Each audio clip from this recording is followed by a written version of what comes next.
मोदी गुजरात रे एक्टिव हेले ईडी देश रे एक्टिव हैला 50 घंटार जेरा करते विगत 4 वर्ष धरिकी ईडी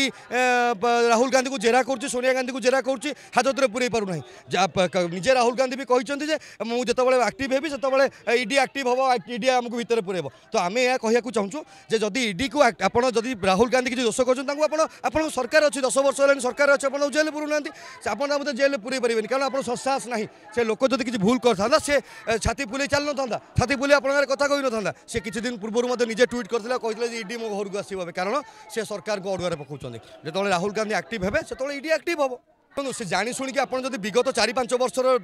3टा टर्म इलेक्शन निर्वाचन को देखिए ये 3टा टर्म निर्वाचन जेकोसी राज्य हुए से कौन राज्य ईडी एक्टिव हुए ओडिशा भी किसी समय पूर्व ईडी एक्टिव होता किंतु कथा उठुचे जो ईडी एक्टिव होची ईडी 292 लोक ना केस कर मात्र 2टी लोक आज पर्यंत दोष प्रमाणित होती ईडी केते सत केते मिछर अच्छी ईडी डायरेक्टर जानते ईडी ऑफिस लोक मैंने जानते देखो जिते सुप्रीम कोर्ट को राष्ट्रपति उपराष्ट्रपति धमकाउंट माननीय मंत्री धमकाउंट से आप जानते गणतंत्र व्यवस्था ना जिते गणतंत्र व्यवस्था आसवे सरकार आज ना काली परिवर्तन हम से लोक जानवे सत्याहत कौन ए बीजेपी पार्टी ऑफिस एत बड़ होगा बीजेपी किसी नाला से एत बड़ पार्टी ऑफिस कर टंकार संपत्ति विश्वर सबुठ बड़ दल केमती होगले हठात किए देला ये इलेक्ट्रो बॉन्डर सरकार ये कंसई खान चांदा नौथुवा सरकार तो सरकार विरुद्ध में आंदोलन चलो जो सरकार परिवर्तन सत्याहत लोक जानवे।